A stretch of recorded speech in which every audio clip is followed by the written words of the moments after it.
5 ರಾಜ್ಯಗಳಿಗೆ ಚುನಾವಣಾ ಘೋಷಣೆಯಾದ ಬೆನ್ನಲ್ಲೇ ತಮಿಳುನಾಡು, ಕೇರಳ, ಅಸ್ಸಾಂ, ಪಶ್ಚಿಮ ಬಂಗಾಳದಲ್ಲಿ ಮತದಾನ ಪೂರ್ವ ಸಮೀಕ್ಷೆಯಾಗಿದೆ. ಮ್ಯಾಜಿಸ್ ಜೊತೆಗೂಡಿ ಐಎಎನ್ಎಸ್ ಸುದ್ದಿ ಸಂಸ್ಥೆ ನಡೆಸಿರೋ ಸಮೀಕ್ಷೆಯ ಪ್ರಕಾರ ತಮಿಳುನಾಡಿನಲ್ಲಿ ಆಡಳಿತಾರೂಢ ಡಿಎಂಕೆ ಅಧಿಕಾರ ಕಳೆದುಕೊಳ್ಳಲಿದ್ದು, ಕೇರಳದಲ್ಲಿ ಸಿಪಿಎಂ ನೇತೃತ್ವದ ಎಲ್ಡಿಎಫ್ ಮತ್ತೊಮ್ಮೆ ಸರ್ಕಾರ ರಚನೆ ಮಾಡುತ್ತಂತೆ. ಇನ್ನು ಪಶ್ಚಿಮ ಬಂಗಾಳ ಹಾಗೆ ಅಸ್ಸಾಂನಲ್ಲಿ ಸದ್ಯದ ಪಕ್ಷಗಳೇ ಆಳ್ವಿಕೆಯನ್ನ ಮುಂದುವರಿಸುತ್ತೆ ಅಂತ. ತಮಿಳುನಾಡು ಅಂತ ಬಂದಾಗ ಡಿಎಂಕೆ ಹಾಗೆ ಎಐಎಡಿಎಂಕೆ ನಡುವಿನ ಕದನ ಕಣವಾಗಿದ್ದ 234 ಸೀಟುಗಳ ತಮಿಳುನಾಡಿನಲ್ಲಿ ಹೊಸ ಪಕ್ಷದೊಂದಿಗೆ ದಳಪತಿ ವಿಜಯ್ ಅವರ ಆಗಮನ ಆಗಿದೆ.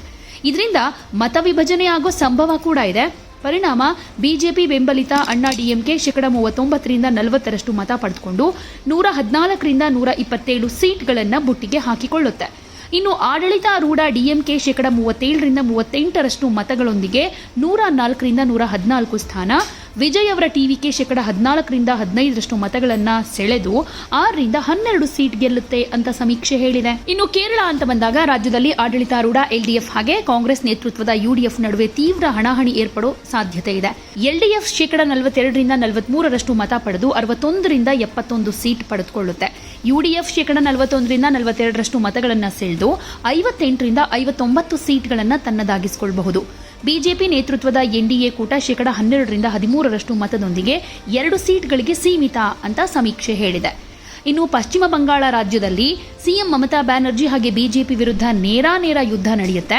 ಟಿಎಂಸಿಗೆ 43ರಿಂದ 45ರಷ್ಟು ಮತಗಳು ಸಿಕ್ಕಿ 115ರಿಂದ 170 ಸೀಟ್ಗಳು ಸಿಕ್ಕಿದ್ರೆ, ಬಿಜೆಪಿಗೆ 41ರಿಂದ 43ರಷ್ಟು ಮತದಾರರು ಒಲಿದು 100ರಿಂದ 115 ಸೀಟ್ಗಳು ಸಿಗುತ್ತೆ ಅಂತ. ಕಾಂಗ್ರೆಸ್ ಹಾಗೆ ಸ್ವತಂತ್ರ ಅಭ್ಯರ್ಥಿಗಳನ್ನು 13ರಿಂದ 15ರಷ್ಟು ಮಂದಿಯಷ್ಟೇ ಬೆಂಬಲಿಸಲಿದ್ದು, ಸೀಟುಗಳ ಸಂಖ್ಯೆ 5ರಿಂದ 7ಕ್ಕೆ ಸೀಮಿತ ಆಗುತ್ತೆ ಅಂತ. ಇನ್ನು ಅಸ್ಸಾಂ ಸಮೀಕ್ಷೆ ಪ್ರಕಾರ ಸದ್ಯ ಸಿಎಂ ಹಿಮಂತ ಬಿಸ್ವಾ ಶರ್ಮಾ ಸರ್ಕಾರದ ವಿರುದ್ಧ ಆಡಳಿತ ವಿರೋಧಿ ಅಲೆ ಎದ್ದಿರೋ ಲಕ್ಷಣ ಏನಿಲ್ಲ. ಹೀಗಾಗಿ ಒಟ್ಟು ಮತಗಳಲ್ಲಿ 43ರಿಂದ 44ರಷ್ಟು ಅಂದ್ರೆ 96ರಿಂದ 98 ಸೀಟ್ ಸಿಗೋ ಸಾಧ್ಯತೆ ಇದೆ. ಕಾಂಗ್ರೆಸ್ ನೇತೃತ್ವದ ವಿಪಕ್ಷ ಇಂಡಿಯಾ ಕೂಟ 39ರಿಂದ 40ರಷ್ಟು ಮತ ಪಡೆದು 26ರಿಂದ 28 ಸೀಟ್ಗಳನ್ನು ತನ್ನದಾಗಿಸಿಕೊಳ್ಳಬಹುದು. ಇನ್ನು ಉಳಿದ ಮತಗಳ ಪಾಲು ನಗಣ್ಯ ಅಂತಾನೂ ಹೇಳಲಾಗ್ತಾ ಇದೆ. ಸೊ ಸಮೀಕ್ಷೆ ಹೇಳಿದ್ದೇ ಸತ್ಯ ಆಗುತ್ತೆ ಅಂತಲ್ಲ, ಒಂದಷ್ಟು ಲೆಕ್ಕಾಚಾರಗಳು ಬದಲಾಗಬಹುದು ಎಲೆಕ್ಷನ್ ನಂತರದಲ್ಲಿ. ಇದು ಚುನಾವಣಾ ಪೂರ್ವ ಸಮೀಕ್ಷೆ, ಜಸ್ಟ್ ಚುನಾವಣೆ ಯಾವಾಗ ಅಂತ ಅನೌನ್ಸ್ ಆದಮೇಲೆ ಆಗಿರುವಂಥ ಸಮೀಕ್ಷೆ. ಆದರೆ ಚುನಾವಣೆ ಹತ್ತತ್ರ ಬಂದ ಟೈಮ್ನಲ್ಲಿ ಮತದಾರರ ಮನಸ್ಸು ಕೂಡ ಬದಲಾಗಬಹುದು. ಇನ್ನು ವಿವಿಧ ಪಾರ್ಟಿಗಳು ಬೇರೆ ಬೇರೆ ರೀತಿಯ ಆಮಿಷಗಳನ್ನು ಒಡ್ಬಹುದು, ಮತದಾರರನ್ನ ಸೆಳೆಯೋದಕ್ಕೆ ವಿಶೇಷ ಪ್ರಯತ್ನಗಳನ್ನು ಮಾಡಬಹುದು.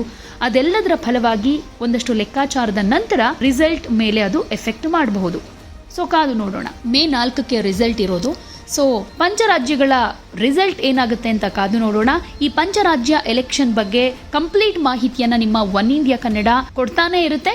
ಮಿಸ್ ಮಾಡದೆ ನೋಡ್ತಾ ಇರಿ.